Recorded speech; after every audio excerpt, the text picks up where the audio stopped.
We are live on podcast now. Yes, still curious again. We are here to ignite it. That's your imagination will ignite it. And also, guys, it doesn't bite. Hit on that subscribe button. Yes, it doesn't bite. Welcome to another exciting live podcast with Omidan Adesewa, all the way from University of Ilorin, Yosa. So therefore, still curious on Osiasa. Yes, she's here for you. Let's dive into conversation with Miss Adesewa. Hold on, guys. Makeup artist. Let's have it. Okay, starting with positivity. First of all, introduction.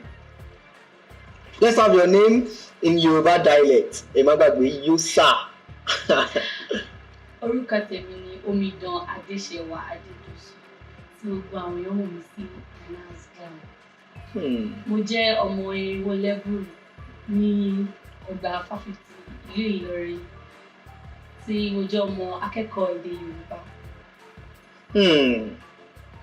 Erinwo Lẹ́bùrú, mo jẹ́ ọmọ fáfitì ìlú ti Màlété.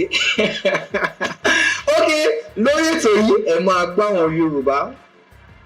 Ẹ farabalẹ̀, ẹ má kánjú. Okay, ẹ jẹ́ ká sọ̀rọ̀ nípa iṣẹ́ yín. Iṣẹ́ wo lẹ ń ṣe gangan? Kí ló mú yín dán lẹ́wà? Kí ló mú pupa yín máa glow báyìí? Makeup artist ni mo ń kun ojú. Mo jẹ́ aṣojúlóge. Mo jẹ́ kí arẹwà tó ti rẹwà tẹ́lẹ̀ kó túbọ̀ rẹwà sí i. Àwa tá a wà á ṣe kí ni? Torí ẹ̀ ń fọgbọ́n bú wa nìyẹn. Okay, wọ́n ti bú wa, wọ́n ti nípa àwọn tó bá ṣe kí ni? Àwọn tó ju wọn bá dán ìdí nìkan làwọn máa ń ṣe fún, wọn kì í ṣe fún àwa báyìí. Okay, tá a bá gbójú wa wá, ẹ má bá wa ṣe. Okay, lórí ètò náà tá à ń bá lọ lọ́wọ́lọ́wọ́, ẹ jẹ́ ká sáré sọ nípa universities level. Ṣé ní any memorable moment ẹ fẹ́ share pẹ̀lú wa bóyá ọjọ́ tí inú yín dùn jù ní school? Gẹ́gẹ́ bí ẹ ti mọ̀ pé síbi tí rẹ̀ dáadáa ilé ayé. Bẹ́ẹ̀ni. Kò sí kí tí kan dúdú bá ń ṣẹlẹ̀, kan tí àwọn ṣẹlẹ̀ tí inú èèyàn dùn ó máa ṣẹlẹ̀, èyí tí inú èèyàn dùn náà máa ṣẹlẹ̀. Ṣùgbọ́n mi ò lè sọ pàtó pé ọjọ́ báyìí inú mi dùn jù torí pé gbogbo ọjọ́ nínú tèmi máa ń dùn. Tí mo bá ti lọ sí inú ọgbà, inú mi máa ń dùn. Àkọ́kọ́ torí pé màá rí àwọn akẹgbẹ́ mi bá sọ̀rọ̀ àti pé kò sí náà gbogbo téèyàn bá ti wà táwọn sàwáwò ẹ bá ti wà níbẹ̀ ó dandan kí inú ẹ máa dùn. Ṣùgbọ́n kò níjọ́ kan tẹ́ ẹ ní lecture kan bóyá ẹ ṣe assignment ẹ wá ní pé tí n bá lọ school báyìí kìnnìkan.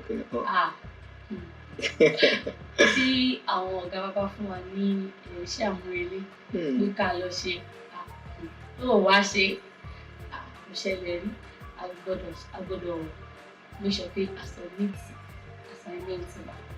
Okay, ẹ jẹ́ ọmọléèwé fáfitì ti ìlú Ìlọrin. Ẹ dẹ̀ tún ṣiṣẹ́ makeup. Ẹ yá mi ní ẹ bá mi fi sínú kinní kan àbí kí lẹ máa ń pè é? Ẹ bá mi fi sínú àká. Ẹ ń ṣiṣẹ́ makeup. Okay, báwo ni ó ṣe easy pé ń lọ school? Tẹ́ bá lọ ní order ní same day tẹ́ ní class, báwo lẹ ṣe máa ń ṣe? Mo ti ń ṣe iṣẹ́ makeup mi. Mo jẹ́ makeup artist tó di pé mo wọ University of Ilorin tó fún mi ní admission àti 2019 ni mo ti ṣe makeup. So ìgbà tí mo dé school tí mo ní kúnjúkúnjú ni mí àti ilé ẹ̀kọ́ ẹ̀wọ̀n wọ́n ní nǹkan tí èèyàn bá bá wa náà lèèyàn kọ́kọ́ gbajúmọ̀. So nǹkan tó gbé mi wá ní ọgbà ẹ̀kọ́ ló gbé mi wá ní ọgbà. So ẹ̀kọ́ ló ṣíwájú iṣẹ́. Ìdí nìyí tí mo fi máa ń sọ fún àwọn oníbàárà mi pé bookings ni mo máa ń ṣe. Ẹ máa ní láti book mi. Tí ẹ bá fẹ́ jẹ́ kí n bá yín ṣe makeup, ẹ máa pè mí sórí aago tàbí kẹ́ message mi lórí WhatsApp, Instagram, TikTok. Okay, nípa booking yẹn pé wọ́n gbọ́dọ̀ kọ́ booking tí wọ́n bá ti booking kalẹ̀ in advance tó wá jẹ́ pé ọjọ́ yẹn wá ní impromptu class, báwo lẹ ṣe máa ṣe? Ọmọ Yorùbá náà ni gbogbo wa. A máa sọ̀rọ̀ ó ní ọ̀rọ̀ náà ni ó ń yọ idà lápò. Ọ̀rọ̀ rẹ̀ ló yọ ikọ̀ dúdú lápò. So ọ̀rọ̀ náà la máa sọ. Ẹ jọ̀ọ́ time textbook yìí ò kò ní work mo ní iṣẹ́ ní ilé ìwé. Ẹ mọ̀ pé gbà mí ọ̀rọ̀ dúdùn gan ò kí ń work nígbà mí. Bẹ́ẹ̀ni. Èèyàn lè fún yín níṣẹ́ wedding kó wá dijọ́ gbéyàwó kẹ́ nípa ẹ ní class kan kẹ́ wá máa bẹ̀ pé kò ní dúró di class yín, báwo lẹ ṣe máa ṣe yẹn? Tí irú nǹkan bẹ́ẹ̀ bá ṣẹlẹ̀, nígbà tó jẹ́ pé Yorùbá náà ni à ń ṣe, a ní àǹfààní láti lọ bá àwọn olùkọ́ wa okay ká ṣàlàyé báyìí ló ṣe ṣẹlẹ̀ o, ọjọ́ báyìí àsìkò báyìí mo ní nǹkan tí mo fẹ́ lọ ṣe, tí èèyàn máa fún wọn ní ìdí tó ń fẹsẹ̀ nílẹ̀ pé kí nǹkan tí ó ṣẹlẹ̀ nílé tó má dẹ̀ fún wa láyè àmọ́ àlọ́ tí wọ́n bá fún wa láyè. Ó dáa náà ẹ ti gbé mi débi tí mò ń lọ nítorí wípé ká ní pé ẹ sọ wípé ẹ máa fi iṣẹ́ kalẹ̀ ẹ máa lọ sí school ní ìbàjẹ́ kẹ́ ẹ mọ fọ́lá pàwà lórí ètò ló jẹ́ kẹ́ ẹ sọ bẹ́ẹ̀ kò sọ́mọ Yorùbá náà. Ok, ẹ má jẹ́ kí n máa lọ nú ibẹ̀ yẹn, ẹ jẹ́ ká padà sí ọdún àṣà, ọ̀sẹ̀ àṣà. Mo rí yín níbẹ̀ níbi ọ̀sẹ̀ àṣà yẹn. Báwo ni inú yín ṣe dùn tó wẹ́yẹ pé tí wọ́n sọ fún wa ní orí interview, báwo inú yín ṣe dùn tó àti pé ipa wo lẹ kó níbẹ̀? Inú mi dùn púpọ̀ pé ó jẹ́ ọ̀ṣàṣà, ó jẹ́ àṣẹ, ó yọrí sí dáadáa. Àṣẹ ọ̀ṣàṣà eléyìí ó dùn ló sì kàn sí. Àṣẹ ju bí àwọn àtẹ̀yìnwá ṣe máa ń ṣe àṣẹ tó dùn jù bẹ́ẹ̀ lọ. Gẹ́gẹ́ bí mo ṣe sọ ní ọjọ́ tẹ́ ṣe tàbí fún mi ní ọjọ́ ọ̀ṣàṣà pé àkọ́kọ́ nǹkan tó jẹ́ kí inú mi dùn jù àti pé ipa tí èmi náà kó. Èmi ni akọ̀wé owó fún sáà ìdàgbàsókè tí a gbò tàbí ṣọ̀ṣàṣà rẹ̀ yìí tí a fẹ́ pé ó máa dẹnu kọlẹ̀ láìpẹ́. So èmi ni akọ̀wé owó, bó ṣe ń wọlé bó ṣe ń jáde àwọn là ń kọ sílẹ̀. Mo wá sórí ètò lónìí. So ọjọ́ kan ló fi máa ń ṣe ọ̀sẹ̀ àṣà tẹ́lẹ̀ tí ọ̀gá mi ààrẹ tó sì mú àbá rẹ̀ wá fún wa wípé ẹ ṣe jẹ́ kí a ṣe kí ní ọ̀sẹ̀ àṣà ni wọ́n pè é, ẹ ṣe jẹ́ ká ṣe ní ọ̀sẹ̀ ká fi ọ̀sẹ̀ kan ká fi ṣe kí ní yìí ó lè bá a dùn ju bó ṣe máa ń dùn tẹ́lẹ̀ lọ. Okay, a kàn máa ní a fẹ́ ṣe ọ̀sẹ̀ àṣà ọjọ́ kan ni la máa fi ṣe, ìgbà àwọn èèyàn máa wá. Àwa nígbà ń pé àwọn ọmọ Yorùbá àtàwọn tá a fi wé pé nìkan ló ń wá síbẹ̀ àti òfin tí a bá ta tíkẹ́ẹ̀tì pé okay ẹ wá wa ní nǹkan báyìí tá a fẹ́ ṣe. So àwa wò pé okay kí ni ẹ rò pa lè ṣe tí ààrẹ dẹ̀ sọ pé ẹ jẹ́ ká ṣe ní bóyá bí ọjọ́ 3 àbí ọjọ́ 4 kí àwọn èèyàn mọ̀ pé Yorùbá ò lè parun. Yorùbá àṣà wa ní iṣẹ́ wa ní ẹnìkan kò sí lè bà wá láṣà jẹ́. Kí a fi àṣà Yorùbá hàn. Ẹ mọ̀ ìlú Ìlọrin ìlú Kùránì ni ṣùgbọ́n síbẹ̀síbẹ̀ náà àṣà Yorùbá ká gbé lárugẹ nínú ọgbà. So ọjọ́ àkọ́kọ́ a ṣe ìpàtẹ ọjà, a ṣe lecture lára àwọn ọ̀gá wa, wọ́n kọ́ wa ní ẹ̀kọ́ nípa àṣà Yorùbá, oríṣiríṣi nǹkan tó wà nínú àṣà wọ́n kọ́ wa. Lẹ́yìn tí a dẹ̀ ṣe ìpàtẹ ọjà, àwọn ohun tí Yorùbá máa ń ṣe, gbogbo iṣẹ́ tí Yorùbá máa ń ṣe pátápátá la ṣàfihàn wọn. Ẹni tó tẹ ẹlẹ́mu tẹnu, oní aṣọ taṣọ lákàrà ní gbogbo àṣàṣe ìyẹn. Ibi tó dùn dé ọjọ́ kan la fẹ́ fi ṣe tẹ́lẹ̀ ṣùgbọ́n àwọn èèyàn ó yà wọ́n lẹ́nu pé ṣé irú nǹkan báyìí tiẹ̀ ṣì wà nínú ọgbà yìí. Àwọn èèyàn gbogbo nǹkan tá a gbé ìpàtẹ àtẹ́tà tí gbogbo wa tá a pa sórí ọ̀túnjú ọjà gbogbo wa la tà tán. Èmi gẹ́gẹ́ bí ẹnìkan ìgbà ẹmu lèmi tà, èmi náà sì tà.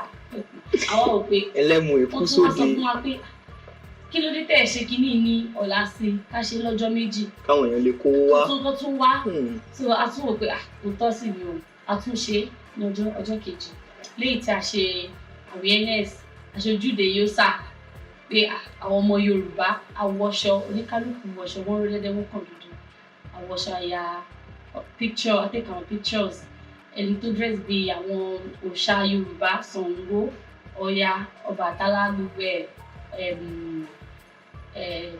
Ọ̀ṣun Èṣù náà ó wà ń bẹ̀ gbogbo wọn la ní àárí lọ́jọ́ yẹn tá a dẹ̀ ṣe ìwọ́de tá a jẹ́ kí gbogbo ọgbà mọ̀ pé àwa Yorùbá wọ́n ṣe Yorùbá nínú ọgbà lọ tó yẹ lómi ò mọ̀ pé wọ́n jẹ ìkọ́kọ́ tẹ̀wà tó ń jẹ́ Yorùbá àwọn kan wà tó ń jẹ́ Yorùbá student nínú Ìlọrin yìí. So ọjọ́ yẹn gbogbo wọn ṣàwò pé ṣé pé irú nǹkan bá even ní park gbogbo wọn ṣàwò pé so èmi náà gbọ́dọ̀ débì nǹkan tó fẹ́ ṣe yìí so tó jẹ́ kí àwọn èèyàn túbọ̀ mọ̀ nípa àṣà sí tí a dẹ̀ ṣe ìkádìí tá a fi ọ̀sẹ̀ àṣà tá a ṣe lọ́jọ́ níjẹta tá a fi ṣe ìkádìí gbogbo ẹ̀ tá a wọṣọ ọ̀gá tá a jáde. tá a bá rí gbogbo yín lóye pé ibo lẹ ti ra magí àbí kọrí tẹ́ fi sí ìkọ̀ọ̀kan náà ń lẹ́ ń sọ fún wa ìwọ̀n tó ní nǹkan tó wà níbẹ̀ tẹ́ ẹ fẹ́ sọ fún wa ok ẹ má sọ fún wa lórí ètò àmọ́ máa múra wa ok gbogbo ẹni tẹ́ bá fẹ́ wo interview wọn ẹ lọ wo page wa lórí TikTok ẹ máa rí níbẹ̀ and secondly a fẹ́ lọ sínú ọ̀rọ̀ tiwa ti ọjọ́ tí ò ní gbogbogbò lẹ́yìn iṣẹ́ kunjúkunjú makeup artist ẹ̀ ń ṣe yá mi sínú kinní kan fẹ́ máa yá sí pẹ̀lú iléèwé ǹjẹ́ ó tún ní talent míì tẹ́ discover lára yín pé mo ní. yàtọ̀ sí ojú tí mò ń kùn mo ń ṣe irun ojú oge náà ṣáà níṣẹ́ tèmi mo ń ṣe irun ojú mo ń sí lílé táwọn ṣe táwọn ọmọ máa ṣe. gẹ́gẹ́ bí àwọn ọmọ Yorùbá mo máa ń gbọ́ táwọn lecturer àwọn máa sọ pé at least wàá mú nǹkan bóyá orin wàá máa kọ bóyá ewì ni wàá máa ké bóyá kinní kan ni wàá máa ṣe wàá ṣáà mú kan nínú Yorùbá èwo lẹ̀yin mú nínú ẹ̀. orin lèmi ń kọ lọ́jọ́ ṣàṣà bí ẹ rí mi lọ́jọ́ yìí tí ìgbà tí mo wà lórí page. bẹ́ẹ̀ni a máa post fídíò eléyẹn náà sórí page wa. orin lèmi ń kọ mo rí i pé mo nẹ́bùn orin kíkọ mo létí ìlú ọba ń lù ok bíbá ilá ti gbóre bíbá ilá ti máa dúró. ok ẹ sì máa kọrin fún wa lórí ètò yìí ká tó kó lórí ètò yìí ká tó máa lọ níbi iṣẹ́ èyí tẹ́ ẹ ṣe ǹjẹ́ ó ní àwọn ọmọ tẹ́ ti fi ṣẹ́ lé lọ́wọ́. bẹ́ẹ̀ni láwọn ọmọ iṣẹ́ tí mo ti kọ́ níṣẹ́ táwọn náà ti gbọ́dọ̀. èyí tó máa jẹ́ ká lè máa pè é ní CEO Nanas Glam. láwọn tí mo ń kọ́ṣẹ́ lọ́wọ́ mi. mo gbọ́ pé nípa iṣẹ́ yín wọ́n máa lọ ṣe upgrade or something like that. ṣé ẹ lè sọ fún wa nípa upgrade yẹn báwo máa ṣe kó tẹ́lẹ̀ bá tún pé lọ́ máa upgrade ara mi kò yé mi. ṣé mo pé ṣe kó oge ṣíṣe ìgbà dẹ̀ ní oge ṣíṣe ń bá ṣe so ó máa ń yí gbígbà ṣe ń yí náà ni àwọn nǹkan tí oge táwọn èèyàn ṣe tó ṣe yí tẹ bá ní kè èmi ń ṣe nǹkan tí mo mọ̀ lélẹ̀ nǹkan táwọn èèyàn ṣe ń sìn àbójú ṣe a ṣe ń lajú sí gbogbo nǹkan yí padà nǹkan tí wọ́n ṣe lánàá kan ni wọ́n ṣe lẹ́yìn so ká wá ní èèyàn kan tó èèyàn gbọ́dọ̀ dúró bí omi adágún láti máa tẹ̀síwájú nínú ìmọ̀ so tí wọ́n bá ti kọ́ṣẹ́ a máa ń ṣe upgrading máa lọ fún upgrade tí àwọn tó tún mọṣẹ́ jù wá lọ a tún máa lọ bó ṣe oṣù kan bó ṣe ọ̀sẹ̀ kan bó ṣe ọjọ́ mẹ́ta béèyàn bá ṣe lè yára sí láti. ok ẹ ṣe gan tá a bá ní ká máa béèrè ìbéèrè pọ̀ àní kó lórí ètò lónìí ṣùgbọ́n ẹ ti ká sáré wọnú Yorùbá lọ ǹjẹ́ lè sáré bá wa ka láti Monday di Sunday ní èdè Yorùbá fún gbogbo àwọn aráalé pátápátá. ok. Àìkú, Ajé, Ìṣẹ́gun, Ọjọ́rú, Ọjọ́bọ̀, Ẹtì, Àbámẹ́ta. guys ṣe ní sí nǹkan tí mo notice ẹ máa tún mọ̀ pé yes láì orin ọgbọ́n ni wọ́n mú ẹ jẹ́ ká jọ kọ́ papọ̀ Àìkú, Ajé, Ìṣẹ́gun, Ọjọ́rú, Ọjọ́bọ̀, Ẹtì, Àbámẹ́ta. ẹ ṣé gan lórí ètò ok ẹ sáré jẹ́ ká ka láti January sí December lórí ètò yìí. Sẹ̀rẹ̀ ìrèlé ẹrẹ́nà igbe èbìbí òkúdù Agẹmọ Ògún ọ̀wẹ́wẹ́ ọ̀bà pèlúpẹ́. àfi gbígbé kí n máa jó lọ nílùú wá sínú irú onígọ̀gàn mi ò sí ń bí. ok mo fẹ́ sáré fún yín ní ìbéèrè kan ṣe lè dáhùn ẹ̀. ó yá ẹ sọ fún mi kí ni September ní Yorùbá. ẹ máa tún lè ṣe lọ́ka láti bẹ̀rẹ̀. ok ẹ sọ fún mi ní June. Ògún. bẹ́ẹ̀ tí ẹ tàn mí mi ò lè mọ̀ àwọn kan tá a fún ní kẹ́ ẹ má gbàgbé àṣà nìyẹn gbogbo ẹ̀yin ọmọ Yorùbá ẹ jẹ́ ká kọ́ Yorùbá wa gédégédé ẹ jẹ́ ká kọ́ Yorùbá wa gédégédé. December ńkọ́. Ọ̀pẹ. January. Sẹ̀rẹ̀. February. March. mo rò pé tí n bá gbé báyẹn ẹ máa mọ̀. ok ẹ ṣé gan lórí ètò àdúpẹ́ gidigidi mi ò ní gbàgbé guys it's time grab your popcorn don't forget to get inspired ẹ bá wa kọrin ẹ fún wa ní ohun ìdúdùn yín mo pé bẹ́ẹ̀ wá yín ṣe ń dún yẹn náà lòun ni mo ṣe máa dún papọ̀. Pèlè omi ti há pèlè ẹ̀kọ́ wọn bá wa gbà wọlé. Irọ́ ni wọ́n pa Yorùbá ò lè parun. Èké ni wọ́n ṣe Yorùbá ò lè parun.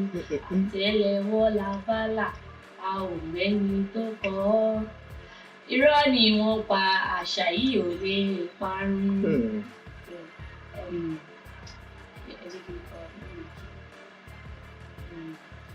Ifẹ̀ láti wá aráyé ẹ ò gbóhùn wá. Ifẹ̀ láti wá o aráyé ẹ ò gbóhùn wá o. Ṣebí láti lé Ifẹ̀ lójúmọ́ ti mọ́. Ṣebí láti lé Ifẹ̀ lójúmọ́ ti mọ́ o. Èrò yàkárẹ̀ lé Ifẹ̀ orísun Yorùbá. Èrò yàkárẹ̀ lé Ifẹ̀ orísun gbogbo wa. Ilé Ifẹ̀, Ilé Ifẹ̀ o. Ilé Ifẹ̀, Ilé Ifẹ̀ orísun Yorùbá. Ilé Ifẹ̀, Ilé Ifẹ̀ orísun gbogbo wa ni. Yorùbá o, Yorùbá o. Ọgbọ́n ń bẹ, ìmọ̀ sì tún wà.